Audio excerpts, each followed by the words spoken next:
Bang, what's popping, my guys? What is happening? We are live again. It's another Parlay Madness show. This time, I'm going to be doing the entire show solo. My man, MMA Line Mover's in bed, so he can't join. But I ain't done a solo in stream in a while, so I'm glad to be doing one. I like these solo streams. I've been real busy over the last few weeks, so I haven't been able to do my regular solo stream, which I usually do before Parlay Madness. But I know Parlay Madness is the show that people really like, right? It gets more views. People love parlays. So I thought instead of doing the solo stream where I just go over the fights, I thought I'd do a Parlay Madness solo stream. So shout out to everybody who was here. I know it's super, super late. Most places worldwide, especially in America and Canada, which is where the biggest MMA audience is. So for that reason, we probably won't get a lot of people here. But I'm sure you guys will watch it from America and Canada when you wake up. So shout out to all my guys who are here. If you are here, let me know what time it is where you're at, because you're probably a madman or you're just in Asia or Australia, New Zealand, somewhere like that. My man Chris Jones saying, James, you're the GOAT. Thanks for always providing the people with your extensive knowledge. Have a grateful Chris from Canada. Shout out to you for being up in Canada, because I know it's late. Yeah, thanks for being there, bro. I'm always going to come on and provide the people with my knowledge. That's what it's about at the end of the day. You know, I got onto this scene a long time ago, and the only reason I did it was because I saw a lot of fakes out there, a lot of frauds. I was never thinking of making a tipster service where I had clients and I charged a monthly fee, etc., etc. I literally came on here because I wanted to speak about fights. I wanted to speak about sports betting even more specifically, because I just basically saw a bunch of fakes, a bunch of frauds, and I wanted to speak to you from a position of expertise, because I had been sports betting for 10 years at that point. That was like 6 years ago. Shout out to my guys, man. Blunt Force MMA here in Aussie, 2 a.m. start time in Australia. Now I know who those Euro fans feel. Yeah, it's horrible, bro. I've been watching the fights at like 3 a.m. for the last few weeks since I've been in Thailand. The last few months, actually. Been in Thailand for a couple months now. My man KD's from Telegram. Shout out to you, bro. If you haven't joined my Telegram channel, I give a lot of free stuff out in the Telegram. And I give a lot of tips and jewels that I don't give out anywhere else. So if you want to go and find my Telegram channel, you can find it on my website, lucrativemmabetting.com. It's there somewhere. 4 a.m. in Canada, 1 a.m. in SoCal, 9:56 in South Africa. Shout out to you. 9:56 in South Africa, 9:50 UK. What we got going on? Always grateful to tune in for some Parlay Madness. Lucra, are you the alter ego of MOL? I know that's man of the library. No, I'm not the alter ego of him. What do you mean? I'm not the big conspiracy theorist like he is. But anyway, let's get involved in the card. I'm going to do first fight of the night. Actually, boys, I ain't even taped the first fight of the night. I'm going to be completely honest with you. I'm always taping these fights early. This week, I taped Bellator, PFL, and the UFC. So unfortunately, I did not... I haven't taped the Chang Ho Lee fight yet, so I just can't give you a breakdown on that. But I'm gonna give get the card up right now. So just bear with me. And one thing I want to say about this show is that if you're a new viewer to this show, unfortunately, there's going to be many weeks in a row where we don't win any parlays. And the reason for that is because of the way parlays are set up, right? If I have one fighter and a couple of parlays, which are impossible not to do because I can't bet on every single fight, because I don't have a good read on every single fight, what that means is we can blow out 3 parlays with one fight, right? So the way parlays are set up, they're inherently more risky. So there's going to be a lot of bets where we lose, a lot of weeks where we lose. Over the long term, we will win, right? If I was doing a show like everybody else does in the industry and just giving out my picks for each fight, I'll never, ever lose. I'll at least have 1 or 2 picks that hit every week, right? But if I'm doing parlays, there's many weeks where we won't win. So that's just how the show is set up, guys. So just know that if you're a new viewer coming in, we're not trying to win every week. We're just trying to win over the long term. That's what sports betting is all about, boys. So, yeah, first fight of the night, we're going to pass on that one, Chang Ho Lee, Long Zhao. Second fight of the night, Gadzi Yasulov versus Brenson Riveiro. I don't have too much to say about this one. I just feel like Gadzi is probably a better all-round fighter. Like, I feel like he's probably a better striker. He probably has more durability. He's probably a better wrestler. He's probably a better grappler. I think he's better at all facets of MMA. And obviously, you know, in MMA, anything can happen just because you're better in all facets of MMA. You can still get knocked out. You know, you can still lose a decision if you just get wobbled a couple of times in a fight or something. But, you know, in this one, I do tend to think that the favorite is going to get it done. He's just got too many ways to win, in my opinion. You know, Riveiro seems like he needs a knockout.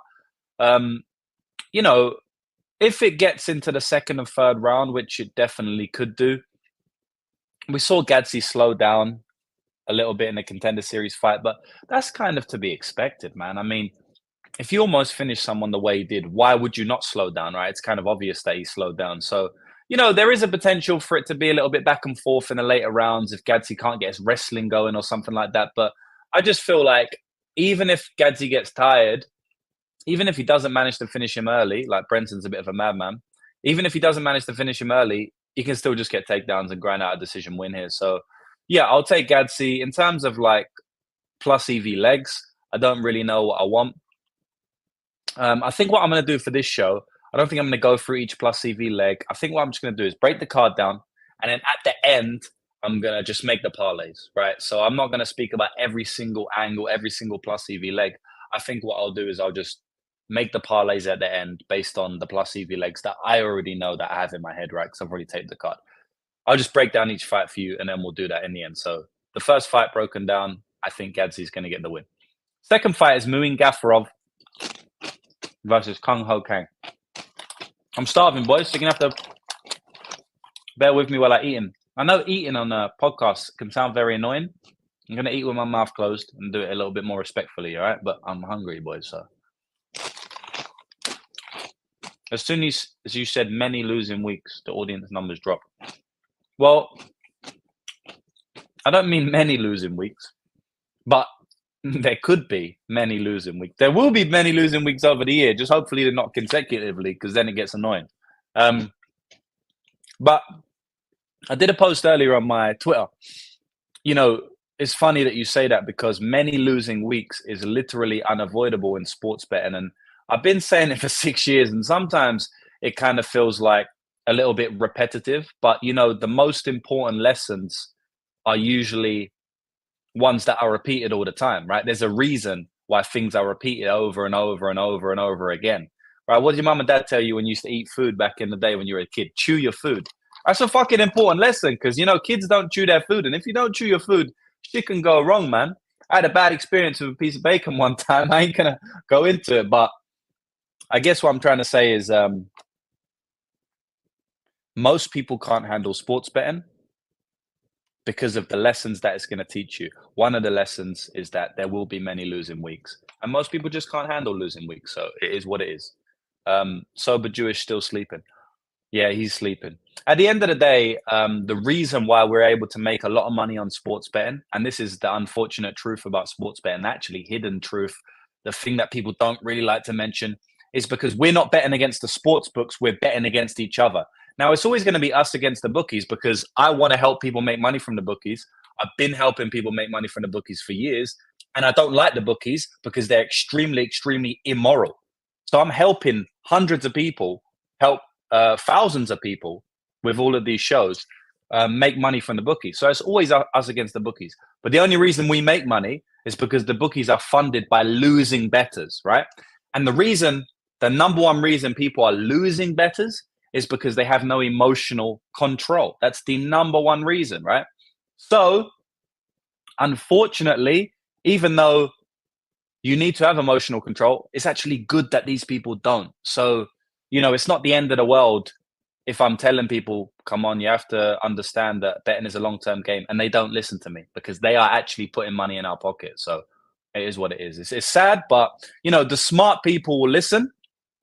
Like Stefan over here, I'm sure Stefan understands the game is a long-term game. Otherwise, he probably wouldn't be making comments like that. He probably wouldn't be on this stream right now. But the 90% of people don't understand that. They are putting money in our pockets at the end of the day, man. So it's unfortunate for them, but it is the truth of the game. So the next fight is Muin Gafurov versus Kang. Good fight. I'm on the Muin Gafurov side here, easily. I bet against Kang a lot, you know. So I think Kang's a good fighter. He doesn't really have weaknesses in the game. Like, What is Kang going to get wrestle fucked a little bit? Kind of, not really. He's decent at wrestling, decent at jiu-jitsu. I guess if you was to say what his weakness, it would probably be wrestling. He can be grappled a little bit, but you know, I think that he's a good all-round fighter, is what I'm trying to say, right? He's got good jiu-jitsu, good wrestling, good striking. But I bet against him quite often. I bet against him in his last fight against John Castaneda. Had a good, minus 135 or so price tag on Castaneda. I also bet on Honey Yaya against him. So, I've faded him a couple of times. And I'm fading him again here with Muin Gafurov. I think Muin Gafurov is the side. I think Gafurov's going to be able to get takedowns when he wants. I've seen time and time again now, like I mentioned earlier in the breakdown, that Kang gets taken down quite often in MMA. And Gafurov has good takedowns. He's aggressive with them as well. And he can push through and get takedowns in round 1, round 2, and round 3. The thing about Gafurov is that he does slow down a bit in his fights. But we've seen in Castaneda fight that he doesn't, like, it's not out of the realm of possibility that he just pushes a hard pace through 3 rounds. He can definitely do it, right?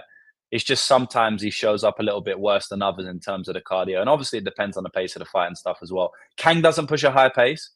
But Castaneda pushes a crazy pace. So, and he looked good in that fight. So I don't expect him to gas too bad in this fight. Chad and Helligery gassed in that fight, but that was a crazy pace as well. I don't expect Kang to push the pace needed to gas out Gafurov. So it seems to me that Gafurov's going to have an edge in power on the feet. Kang could definitely catch him because he throws some nice straight shots. But I think Gafurov's got edge in the power. I think Kang's getting old now. Kang's lost 10 times already. He's got 10 losses on his record. And I think Gafurov's going to get his first UFC victory here, especially considering the showing that he had against John Castaneda versus the showing that Kang had against Castaneda. And I'm not saying that is the end all be all, because as you can see, I've got 3 fingers up, meaning that I'm speaking about many different things. Because, if you say something that people have a counter to, oftentimes they'll just focus on that one thing. So, there is an argument to say, yeah, okay, James, he had a better showing against Castaneda. But at the end of the day, MMA math doesn't work, right? But I'm not saying that. What I am saying is that it's just another piece of the puzzle, right? One fighter fought to a 50-50 fight against Castaneda, and one fighter looked like he had a 25% chance of winning that fight, right? So it's just another piece of the puzzle. It's just another extra, 5% confidence you can have in Gafurov based on that. It's not the end all be all. And then on top of that, like I said, I think the main thing for me here is the age. I would say the age and the wrestling ability. That would be the main reasons I like Gafurov here. Blunt Force is saying high stakes for Muin fighting for a spot in the UFC. Yeah, exactly. And, you never really know how that's going to affect people. So I don't really let it affect me too much, Blunt, because there's one fight. I can't remember who it was. And I kind of said to myself, all right, this is his last fight in the UFC. He's probably going to go out there and put on a performance, or at least try, right? At least steer into some volatility. I can't remember who it is. If someone remembers this in the chat, you're a legend. I had a bet on them, or I had a bet on their fight. And the reason I made that bet, one of the reasons was not the main reason. One of the reasons was because it was his last fight. And then he completely cucked out. He had like the worst performance ever. He didn't even try to win the fight. And I was like, Jesus Christ. I'm never, ever putting stock into fighters fighting out their last fights of their contracts ever again. So, I don't take much stock into that, but yeah. Babulo saying that was me with Yoel Romero versus Izzy. Yeah, and you could even say it was same with Josh Quinlan the other day, right? He was on 2-fight losing streak, and then he did absolutely nothing against Fugit in a fight that I thought he won, but he did nothing in that fight. Last fight on his contract. What happened? Do you know what I mean? So it's like he says, very hard, intangible to cap, man. Quinlan, bro. It's Quinlan, bro. He's lost 3 in a row now. He's probably going to be cut from the UFC. And he put up no performance, so it's very hard to cap, but yeah.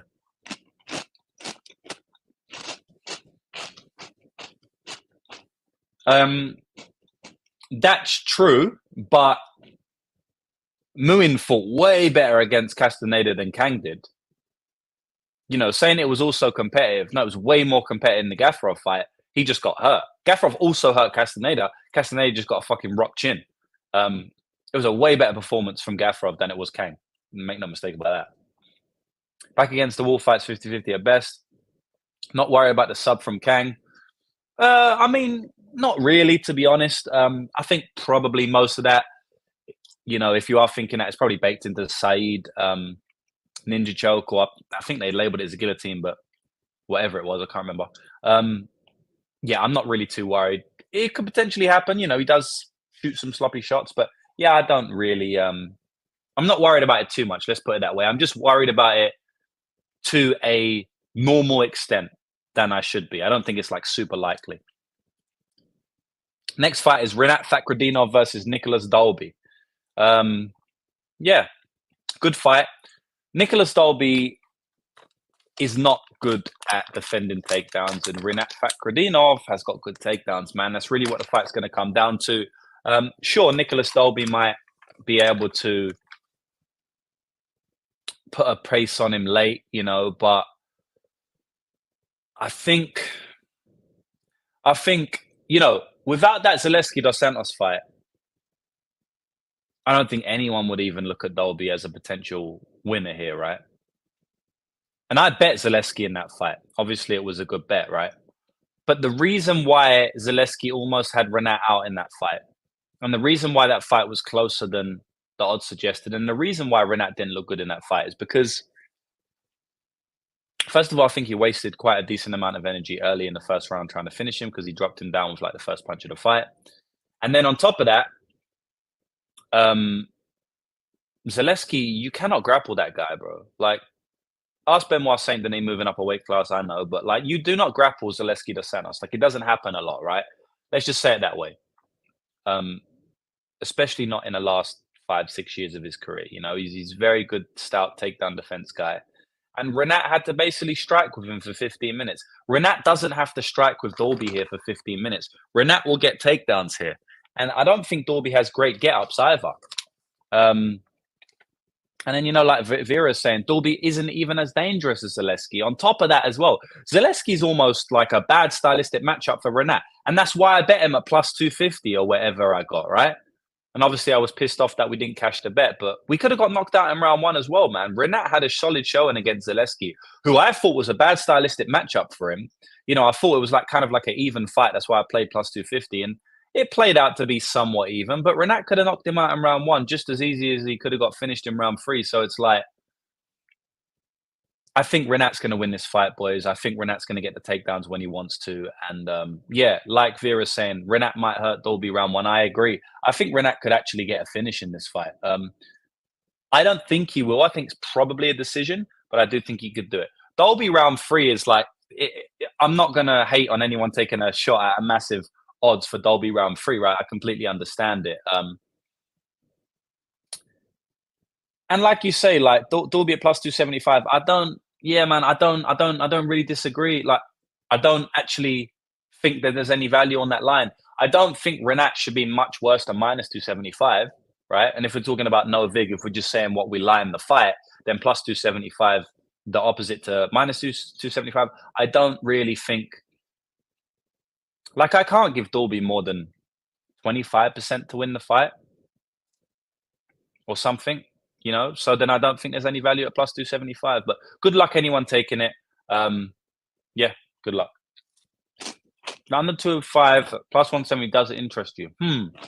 Seems kind of crazy. One's a finisher and the other's a pace fighter.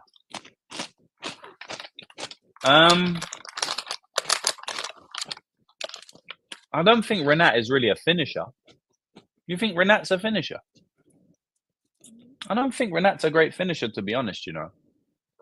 I mean, I think he's got good power early. Like, he's got good power. He's a big guy, right? Physical guy, good power early. Kevin Lee literally came in with 2 MCL tears to that fight after being out of the sport for like 3 years and got knocked out upper weight class as well, right? No, well, not upper weight class, but, you know, he's fought at 155 as well. Who else did he finish in the UFC? Did he even finish anyone else other than... Who did he finish? He didn't finish Michailidis. He didn't finish Battle. He didn't finish Zaleski. He only finished Lee, right? And I don't actually even count that, really, because of the circumstances. I mean, I don't know if he's a great finisher, but he goes for finishes. He's had a couple of close ones. Like he's had a couple of so does the plus 170 interest me? Not too much. Not I kind of feel like he's got a good chance to finish Dobby. I just don't really think Dobby's going to finish him. And if he does, then I kind of like the ends ITD. Because if Dobby finishes him, it's probably going to be late in the fight. And I just feel like it's going to be a lay and pray. I'm not going to say there's no value. Like plus 170, you know, it's a welterweight fight. Plus 170 is big odds. It could hit. It could definitely hit, but I don't have like a strong enough opinion to make a bet or anything like that. All right. So yeah, I've got Fakhretdinov. If you couldn't tell. Next fight, Mohammed Naimov versus Felipe Lima.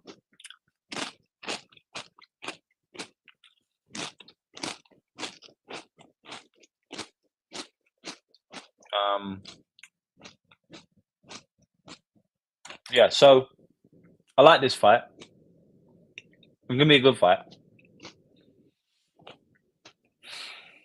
I got Lima in this fight. I got Lima to win this fight. I know that he's coming on short notice. I know it's up a weight class, but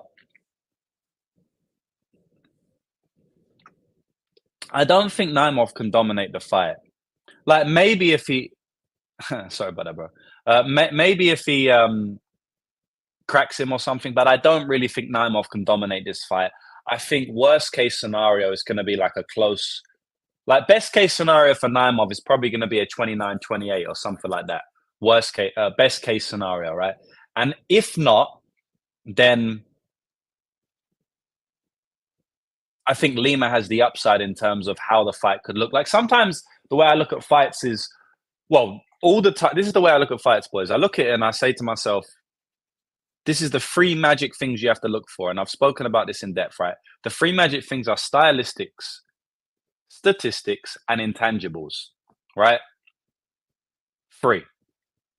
If you look at the fight those three ways, there's nothing that can get past you. You will always have a good read on a fight, right? You might not have a good read on every single fight, but that's the best chance to have a good read on all fights, right? You cannot miss either one of those because if you do, you're missing a massive piece of the puzzle. And then what I do is once I've looked at all three of those things, right, I use that to determine every type of outcome that I could potentially see in the fight. I can see lots of outcomes of this fight where Lima finishes Naimov, hurts Naimov badly, grapple fucks him, or at least, you know, puts him in some bad positions on the ground. I don't want to say dominates the fight, but I could see him dominating the fight, right? Or having a conclusive ending to the fight. Maybe he doesn't dominate it, but then maybe he subs him in round two, right? So then it's conclusive. I can't really see Naimov putting a massive stamp on this fight either way, right? But it's a pick'em. And on top of that, I think Lima's the better fighter. I think he's probably a better striker. I think that he's the better grappler. I think he's the better counter grappler. I just feel like Lima is yeah, man, I just feel like Lima is the better fighter in all realms. And yeah, Naimov's bigger. He's probably more physical. But Naimov's had a bit of a lucky run at the end of the day, man. Naimov's had a bit of a lucky run. Lima sub 2 is massive numbers. And also Blumful saying Lima sub 2, free at plus 2,300. Yeah, I might, is that the price? Jesus Christ. I'll probably play that after this, boys, to be honest, because yeah, that's ridiculous. I don't agree with that at all. Line is suspect, like how Naimov is the underdog. What do you mean? Because like you're kind of contradicting yourself. How is Naimov the underdog, but then you're saying Lima should be the side? What do you mean by that? Because if you think he should be the side, then Naimov should be the underdog, right?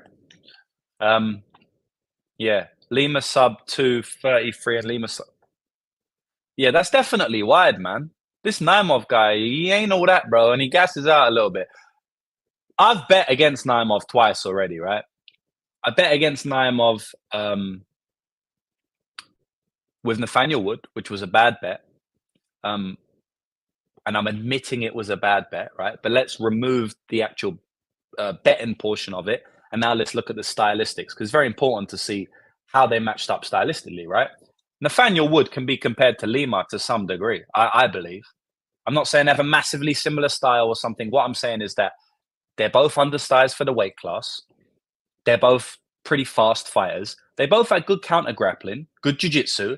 I don't think that, watching that fight and watching the Lima fight, it's not a completely different stylistic matchup, and we can take there are some takeaways from that fight. And at the end of the day, man, Nathaniel Wood had him beat. The only upside Naimov really had was with the grappling, because he was just too big. But if we look deeper into that fight, Nathaniel Wood hurt him on the feet multiple times, almost knocked him out multiple times, could have finished him at the end of the fight. If there was another minute left, he might have finished him, and he was grabbing his glove to cheat. If he didn't grab his glove, Nathaniel Wood wouldn't have stopped punching. It could have been a different outcome. On top of that, he cheated multiple times throughout the fight, kicking Nathaniel Wood's cup, stopping the pressure. Anytime it was on the feet, he was panicking. It wasn't a great look for him even in the win. He did well because he beat the line, and it was a good bet for anyone who bet on Naimov. But he cheated, right? Badly. And he almost got finished twice, right? And then the Malarkey fight, yeah, he caught him with a good shot. Well done, but he was losing that fight before. So, yeah, man, I'm not going to continue repeating myself, but I do like Lima in this spot. What else we got going on? Nasrat Haqparast versus Jared Gordon. Boy.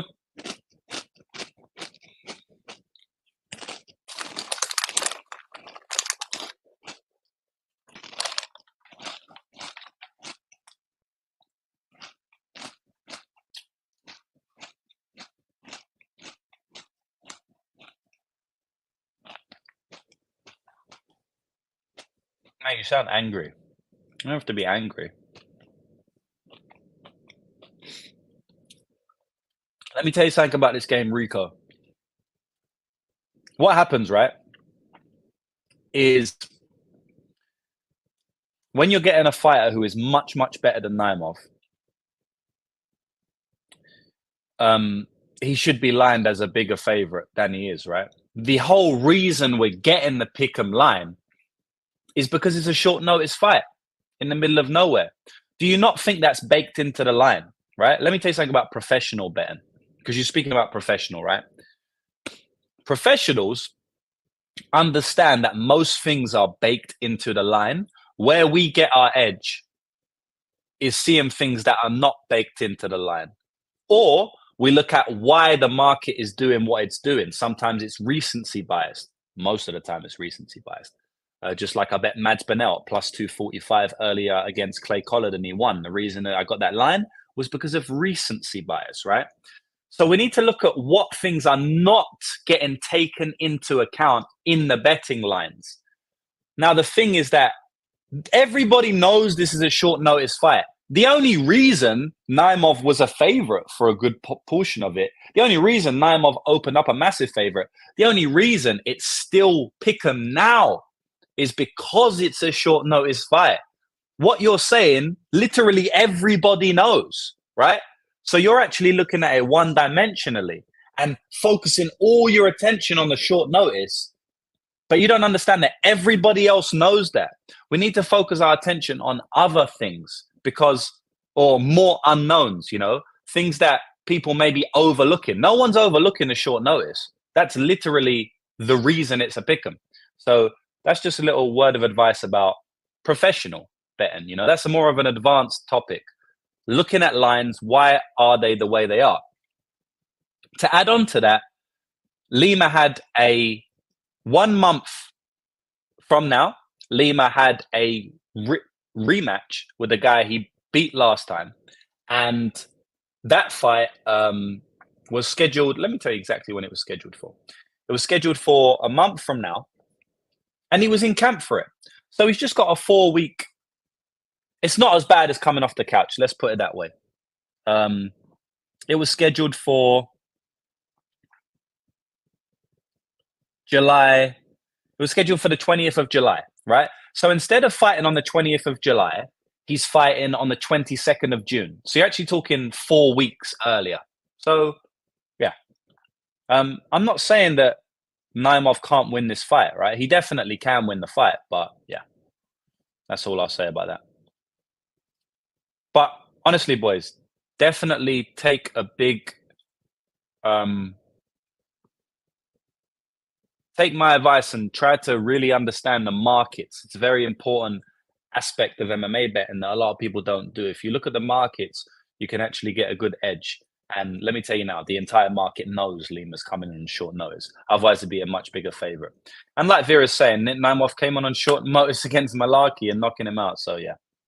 People act like these guys don't fight for a living. Yeah, it's true, man. Like, you know, short notice is often overblown. I'll tell you that now. Just from my experience betting on MMA, short notice is definitely overblown, man. Like, I feel like we see people show up looking the same on short notice more than we do see people show up looking really bad on short notice. Like, if you've got a massive sample size of 1,000 fights, just from my experience betting on MMA, and, you know, let me know your opinion as well. Do you think we more often than not see fighters looking relatively the same who are fighting on short notice? Or do we more often than not see fighters look completely different? Because it's usually relatively the same, right? Like 5% difference here or there. It's very rare. It's like, oh, wow, that was like a massively different fighter because of the short notice. It's not that often. It's only when they've been on the couch. It's only when they're not really training that hard. Then, yes, it does happen. Like Volkanovski against Islam. The guy literally was drinking alcohol, you know, and then he fought Islam. And that's why I bet on Islam massively. But anyway, that's all I got to say about that one. Don't want to speak for too long about that one. We'll move on to the next one, boys. Nasrat Haqparast versus Jared Gordon. This is true as well. Like, sometimes it actually suits fighters, which is kind of crazy, right? So everyone looks at it as like a negative, but sometimes it suits fighters. Michael Bisping, for example, against Luke Rockhold. And, you know, it was an early knockout. Can't say too much, but he said himself mentally felt a lot better going into that fight. Anyway, Haqparast versus Jared Gordon. This is a good fight. A very good fight. So, well, I don't know if it's a very good fight, but it's definitely interesting. I'll say that. So this is a fight that I've gone back and forth on, and not back and forth on where the money line value is, or if there's any value, or if I want to bet on the fight. Not really that. Just back and forth on how I see the fight playing out. Because on the one hand, I really, really think that Nasrat can touch Jared's chin in this fight. You know, I really do think that that's possible. I think he can hurt him on the feet. I think he's a lot faster. He's quicker. And I think that his footwork is pretty good. And he'll probably be able to evade Gordon and land some big shots. But I also just feel like the veteran savvy of Jared Gordon. I mean, Jared Gordon's got 10 more fights. Well, not 10 more fights, but he's got 5 more fights than Nasrat, but more UFC experience than him, more experience against the top guys over a longer period of time. And I think that can work to his favor here. Like, is it impossible to see Jared getting a couple of takedowns in this fight and making this sweaty as fuck? It's not impossible, right? I'm not going to go in depth on stylistics in this one because I think it's a tough fight to call. But what I will say is that Jared Gordon at plus 200 is probably a little bit wide. I think there's some value on him. Nasrat is a type of fighter that will let you down at big chalk. You know, he's done it multiple times in the UFC, and he may do it again here. I just feel like this can be close and competitive outside the durability issues of Gordon because Nasrat has a big durability edge here. But if Gordon doesn't get caught clean and doesn't get rocked or hurt, which is a decent size if. I'm not just saying like, you know, if he can avoid getting punched and in a fight that he's likely to get punched out. I'm not saying that. I'm just saying that there's definitely a world in which he doesn't get knocked out, right? There's definitely a world in which he doesn't get wobbled. You know, he takes some good shots, but he doesn't get badly rocked or anything. I think if you run this fight 100 times, I think there's many, many fights that Jared Gordon makes as a very close and competitive fight. And I guess at plus 200, especially with the grappling upside, especially with the UFC level experience, veteran upside, I feel like Jared Gordon is probably the money line side. It's probably the play here. So yeah, I'm going to pick Jared Gordon, but I don't like. I would make Nasrat a favorite. I'm not saying this is a lock or anything, but yeah, I'll say Jared Gordon makes it close, competitive, gets a greasy split or something like that.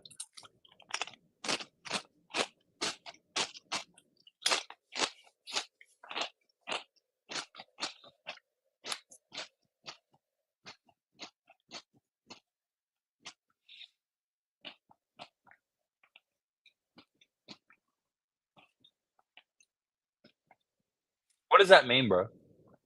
Can anyone decipher this? Because I don't know what that means. Has been a year that 183,000 you won, you still on units, just wondering, you said like the whole year is fucked, but you still got it.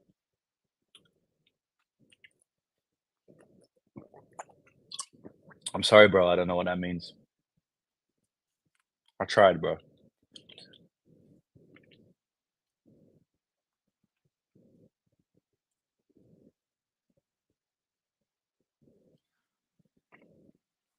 I didn't know he had that many fights. I thought Gordon had a good bit more than him. When has Gordon been in the UFC? Seems to me Gordon's like got a lot more experience at this level, but I guess I'm wrong. Let me have a look now. How long's he been in the UFC for?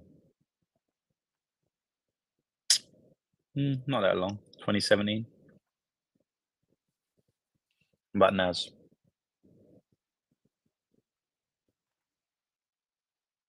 Same time.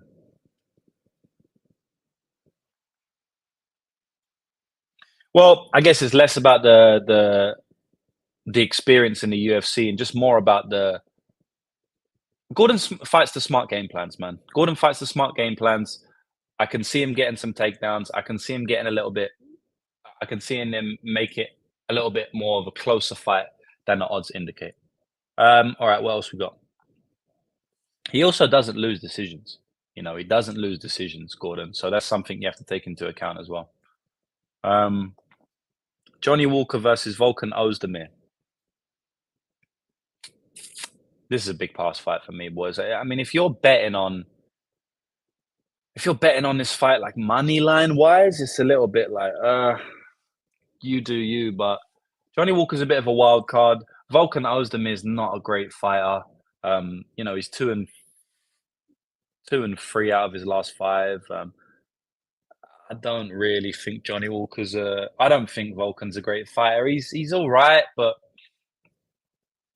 I mean, his wins in the UFC are not very good. He had that Rakic win back in the day, and outside of that, I don't know, man. Johnny Walker could easily land something big here. Johnny Walker's got the reach here. I think he can leg kick him. This is a very, very big pass fight, to be honest. Johnny Walker, I will say Volkan Oezdemir has a massive, massive durability advantage. So in that, I guess you give some advantage to him in that. I've been going back and forth on this fight a lot.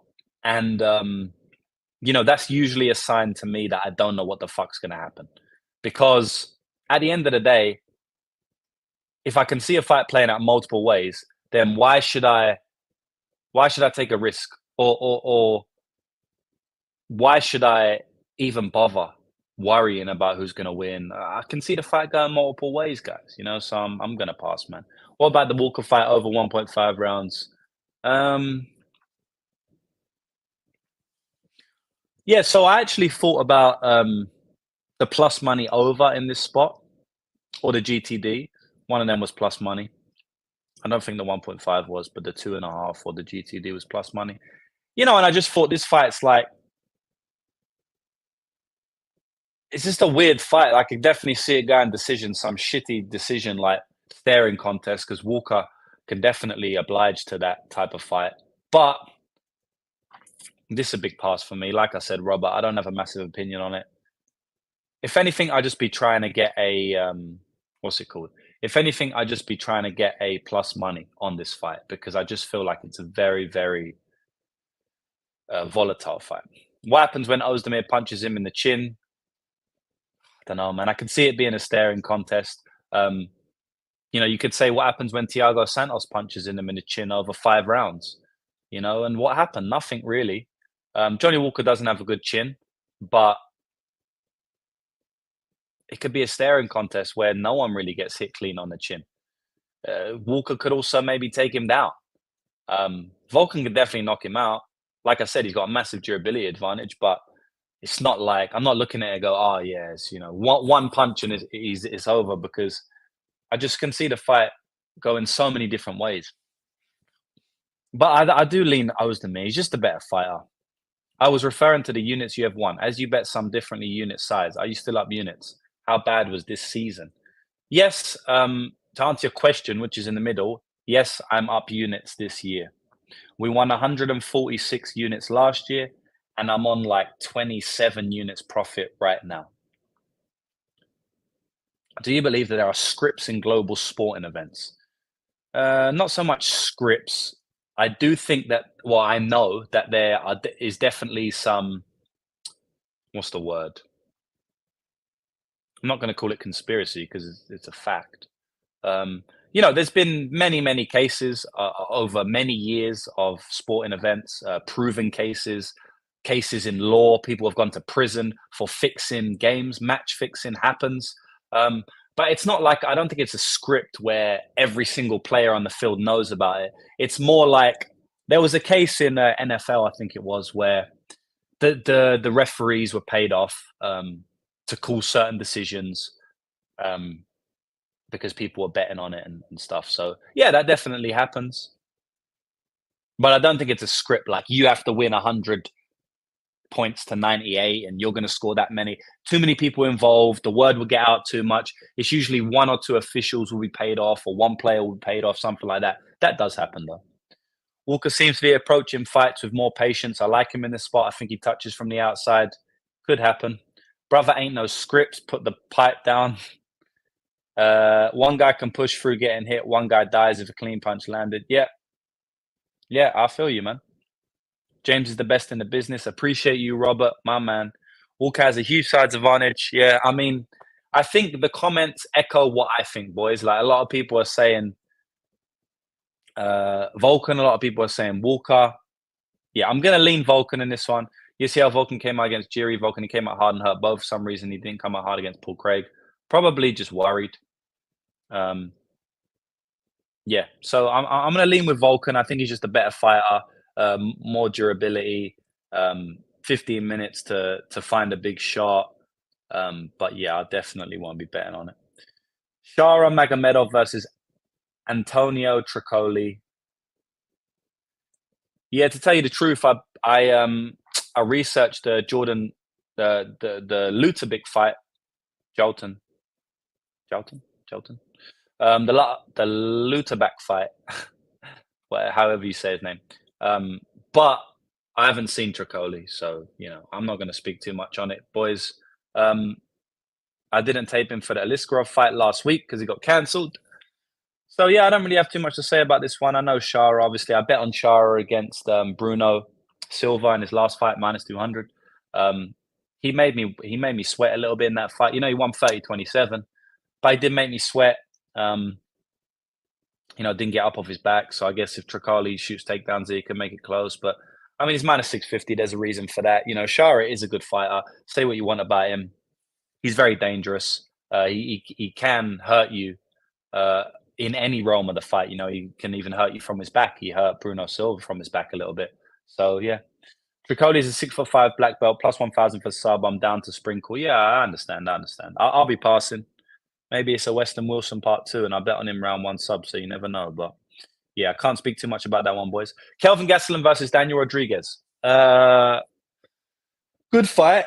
So I think that, I think Kelvin's days being -250 against fighters who are decent UFC fighters are probably over. I don't think he deserves to be that big of a favorite. I also think that, you know, when you look at the fight stylistically, like I always say, stylistically, statistically, and intangibly. When you look at the fight stylistically, they're both boxers, right? Like what else is gonna what who else is going to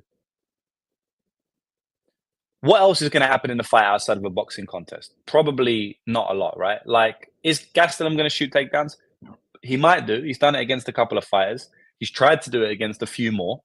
Um, it seems to me that if anyone's going to if anyone's got grappling upside here, it's most certainly Kelvin Gastelum. How confident am I he's going to even shoot takedowns, let alone get them and then consolidate top position? That's a whole nother conversation. And the answer is not confident at all, right? I don't even know if the motherfucker's going to shoot, um, let alone actually consolidate any top position. So I think that this is probably going to be a primarily boxing fight. And D-Rod's quite big. He's got a reach advantage. He's got a height advantage. And I think he's probably, you know, cleaner boxer or very close. So, yeah, man, I think Daniel Rodriguez is clearly the side at an underdog price. I think both of them seem to be a little bit washed now. I don't have much to say about it, guys. I think Daniel Rodriguez is the money line side. I think it's going to be a close competitive fight throughout. I don't think there's any permutation of this fight where it's not a close fight, right? I literally don't think there is a world in which it's not going to be a competitive fight.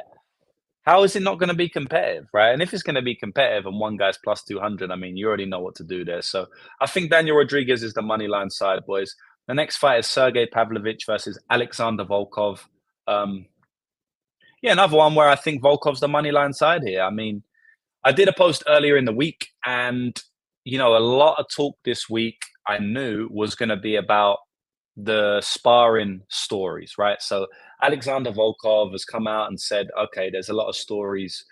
He's come out and said in an interview that he gets beat up by Volkov, beat up by Pavlovich. He can't take his punches, etc., etc.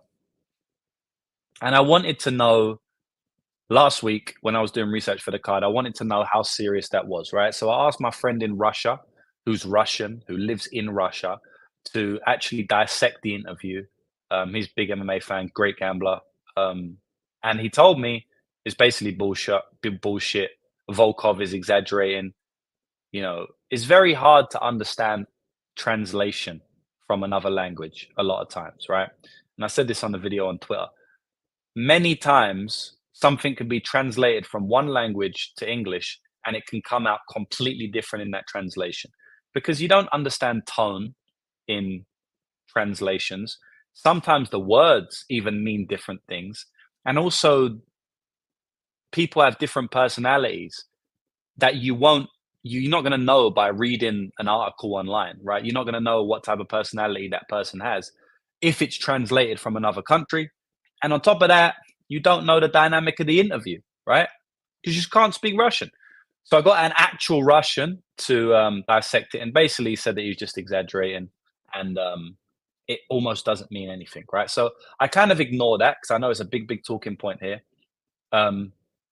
Basically, I just ignore it and I look at the fight for what it is.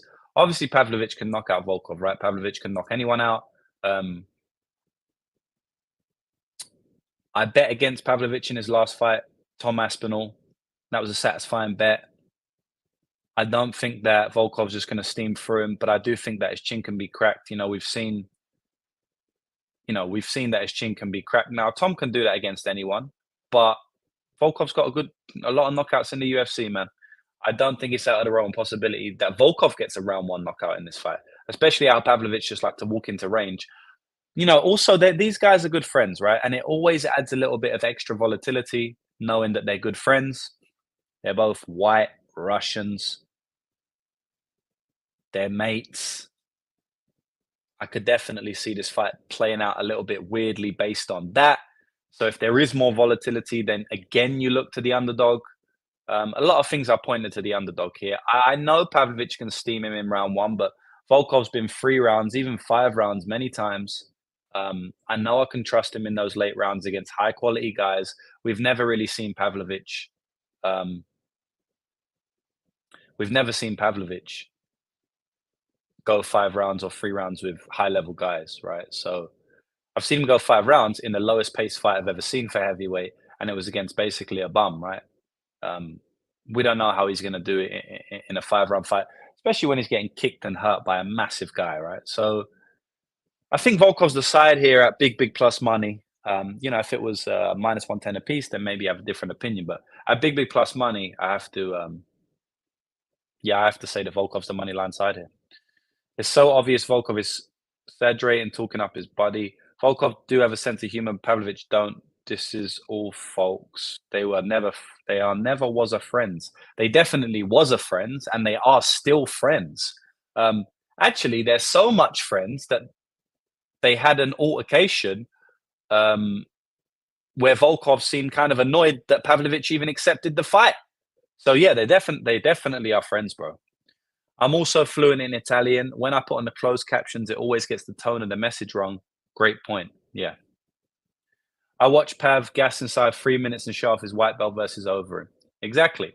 Another thing is that if Volkov gets on top here, fight could be over. Is he as good as Overeem on top with his elbows? Maybe not. Has Pav got better? Probably. Was that Pavlovich's debut and he just performed poorly? Probably. Did we still see it? Is it still a piece of the puzzle? Yes. Like I said, Volkov, big underdog makes sense here.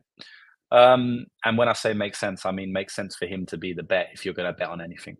And shout out to the 455 live viewers we got right now, because I didn't think we'd have that many people, because a lot of people are up late. So I guess they are. So shout out to everyone watching now. I know most people are sleeping, so I appreciate you being there with me, my guys. Now we're on to the main event. Oh, I had to put out some content for my guys, man. I've been doing this a long time now, boys. 6 years into the game. We're only getting better. I went from strength to strength. Unfortunately, we had a bad downtrend this year, which is kind of annoying because I was on like a craziest streak, plus 70 units. Then we dropped like 40 units in 2 months, which is kind of annoying. But we've rewrote the ship now. We had a solid May, plus 11 units. We're positive for June as well. And we got many more bets to come. And we're on a little bit of a streak now, if you take May and June. Positive, plus 11 units for May, positive for June. Like my man said, I feel like we're about to go on a 50 unit tear. Yeah, I think we are about to go on a 50 unit tear, man. The way I play with my betting strategy, we do lose more than a risk adverse better.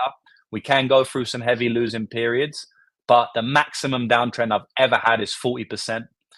And that's over like 2.5 months. You're talking over 100 bets, maximum 40% downtrend.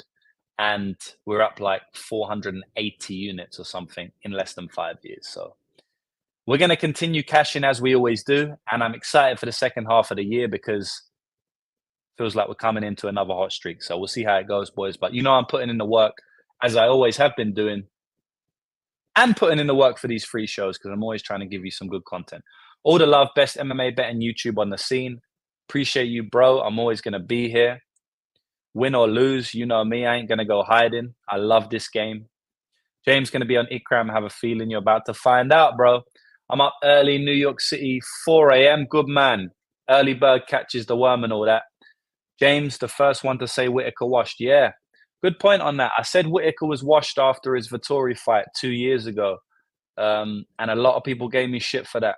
A lot of people it's funny. It's like the stuff I've got given the biggest shit for on MMA Twitter is actually like the realest shit I've ever said, which is kind of funny, right? It's like the realest shit I've ever said. I remember I did a video once about having a cold shower. It's good for the mental health. And lots of people commented, oh, look at this MMA bet, thinking he knows about life. Not understanding that because they don't have a life in the real world outside the internet, I didn't as well, which obviously I did. And obviously that's like legit facts, right? If you have a cold shower, just get in the cold, do something hard, solid mental benefits. You just feel good after, right? Got a lot of shit for that. Second thing I got the biggest shit about was Robert Whittaker being washed. And I think we've seen from his fight since, he definitely hasn't looked the same as pre-Vettori fight, right? So again, I was right again. And that's why I cashed DDP at plus 300.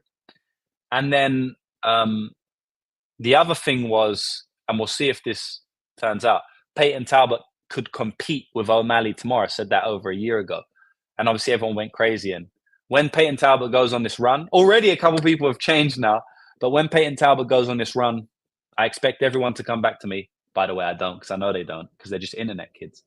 But I'd like everyone to come back to me and say, James, I apologize. You was correct all along. And Peyton Talbot could have competed with O'Malley way back when. So we'll see how that goes, because he's competing next week. But yeah, it's funny, like, the more real stuff you say online, the people chat shit the most. But yeah, people are saying Whittaker was looking the best he ever had against Marvin. I know, man. People are crazy, bro. People are mad. Yeah, but anyway, man. I think Robert's been kind of washed for a while. Look, he's still a good fighter. He's still going to beat fighters, right? Like, he's a solid fighter, man. But I don't think he's what he was at all. I think he's lost some timing. I think he's lost some speed. I think he's lost some durability. And he's a much better fighter than Ikram Aliskerov if we're going on skill set for skill set, right? Like, he's a legit fighter. He's a good all-round fighter. But at the end of the day, boys, I think that there's some upside for Aliskerov in this fight. I really do. I think that Aliskerov has a chance to hurt him on the feet, because Robert Whittaker gets hurt in every fight. And it's funny, again, talking about, like, when you say real shit online, it stirs people up the most. I don't understand why, but it's an interesting thing. But I remember having a conversation with someone who said Robert Whittaker's got a great chin, got a solid chin, no issue with his chin at all. It's just his movement and his fight style. Listen, Robert Whittaker has a chin issue, right? I don't really know I have to explain this to people. It's very obvious. Let's go back and watch his fights, right? Now, do I think Robert has a glass chin like Phil Hawes? No. Do I think he has a chin issue? No. I know he has a chin issue. Does his style also get him caught? Yes. Does he also have a chin issue? Yes. Paulo Costa, last fight. Got hurt badly in that fight. Another minute, might have got finished, right? Dricus du Plessis got hurt badly on the fight on the feet. Got hurt badly on that fight on the ground. Got knocked out, right? By a jab. Marvin Vettori didn't get hurt in that fight. Well done. Israel Adesanya got hurt in that fight with a jab, right? At the start in round 1. Kelvin Gastelum didn't get hurt. Jared Cannonier, again, got rocked, wobbled badly. Darren Till got dropped with a stepping elbow badly. Israel Adesanya got knocked out twice. Once in the first round, once in the second round, KO. Yoel Romero got hurt badly. Yoel Romero before that got hurt badly.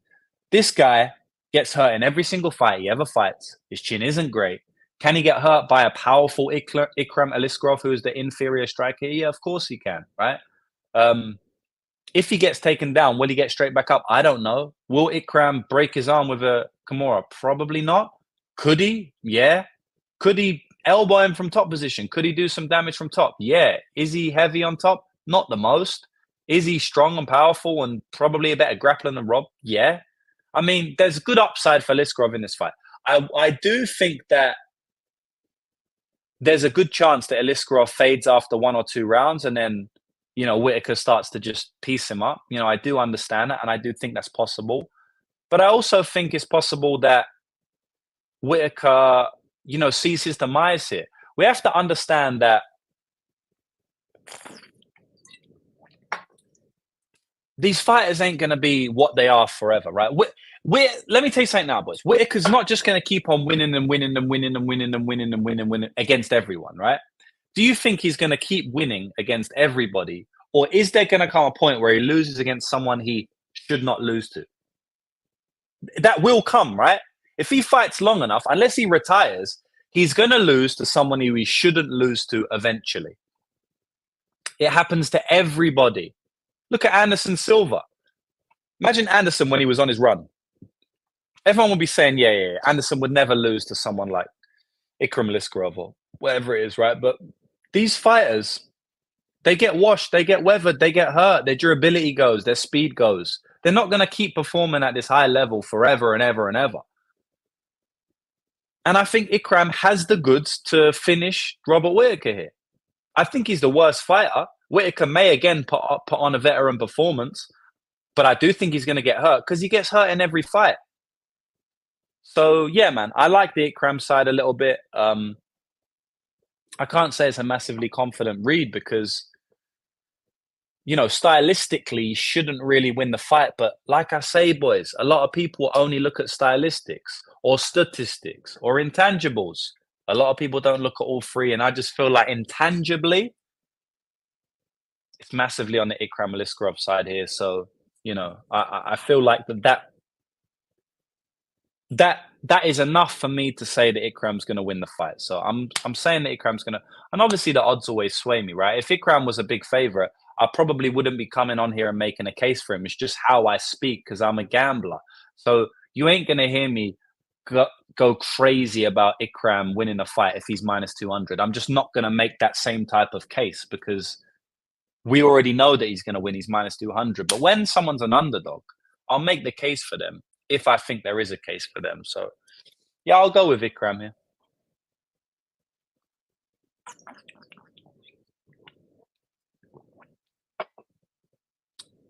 What about Aldo? What about him?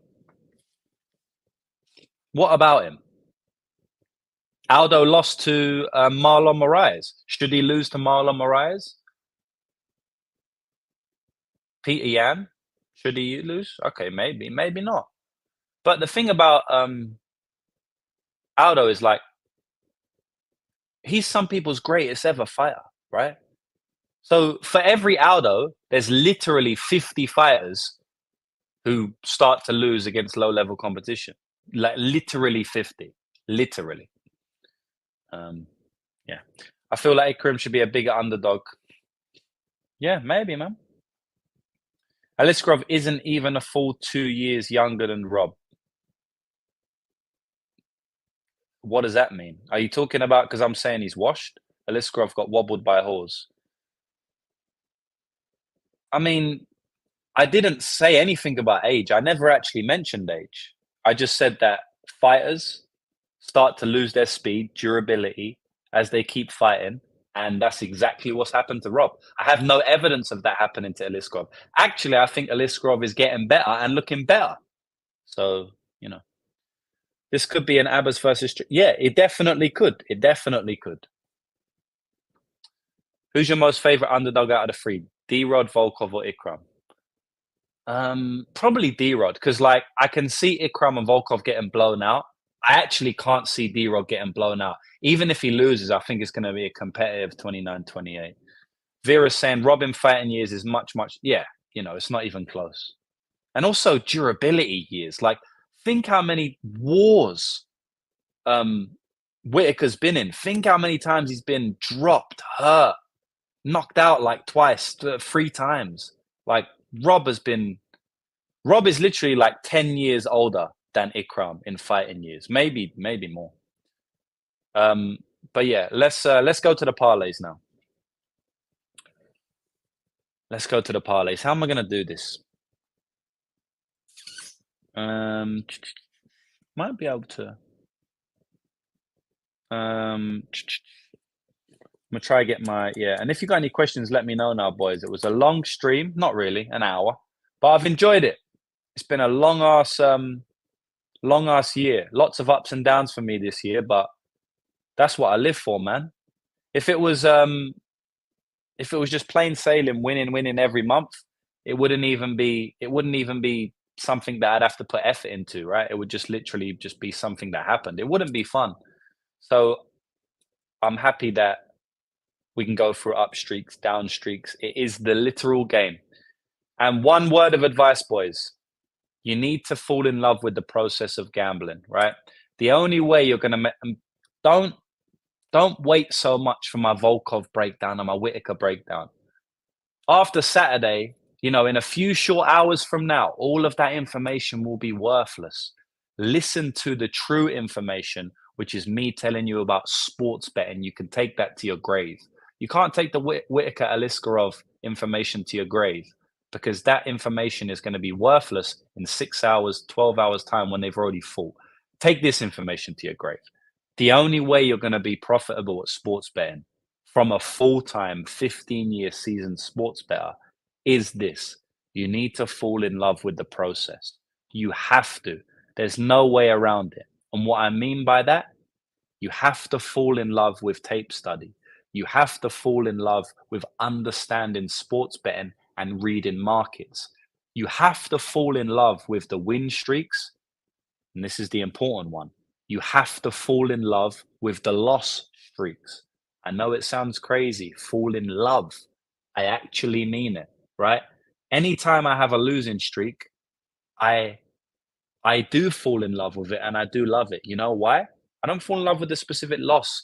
I fall in love with the ability to bounce back. I'm looking forward. I'm like, yeah, man, I can bounce back from this.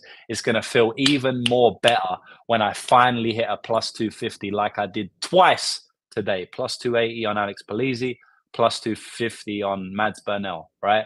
You need to fall in love with the process of sports betting. And if you don't do that, you're going to quit when you lose. You're going to overbet when you lose. You're going to become emotional. You're going to bet more than you can afford. You're going to lose love with it. So you're not going to put in the effort required to tape, to do your betting. You need to fall in love with the process. If you take anything from me back to yourself in this entire stream, take that, right? Fall in love with the process and you will improve exponentially. It is impossible not to. So just understand that the game is a fucking roller coaster. Understand that the game isn't easy. It is hard. You have to put in a lot of time and effort, but understand that the game is beatable and you can earn a lot of money. I mean, look at me. You see my lifestyle, boys. Sometimes I post it up, but 90% of the stuff I post, I don't post. 90% of my lifestyle, I don't post. Boys, I'm in a $1,000 a night room right now. $1,000, boys. Like, who? People can't afford this. I haven't mentioned it once, right? I haven't mentioned it. $1,000 a night. I mean, I would show you everything if I could, but like, sports betting has afforded me this. But the only reason I was able to do that is because I literally fell in love with the game. How can I have $100,000 profit days if I don't fall in love with the game? Well, it's because I do fall in love with the game and I persevere. And when I have 70,000 lost days, which I have had this year, it doesn't kill me. I don't start getting emotional and overbet and lose my entire bankroll. I stay solid. I stay grounded. And soon I have another $100,000 day. I've been doing it for 15 years and I'm still going to do it for the next 5, boys. Are you still doing tennis bets? Yes, I'm still doing tennis bets. I'm doing lots of bets. I'm doing horse bets. I'm doing greyhound bets. I'm doing tennis bets, and I'm doing football bets, and I'm doing MMA bets. MMA is the only sport that I bet from my own expertise. Every other sport I bet through other people. If you want to join my tennis service, I don't have any other service. All of the other sports that I bet on them behind the scenes. I don't sell picks. I don't give picks out. I do it myself. But I do give tennis picks out. If you want to join my tennis service, you can go to sublaunch, S-U-B launch, sublaunch.com/lucrative rackets. Just type in lucrative rackets on Google. I'm sure it will come up. But yeah, that's it, boys. We'll go on to the parlays now, my guys. I just wanted to give that information because the game is beatable, man. The game is beatable. So, do with that information what you will. Hopefully you will listen, but I know a lot of people won't. All right, what we got going on now? So I'm gonna bring up my screen because I think I can still do it. And I will.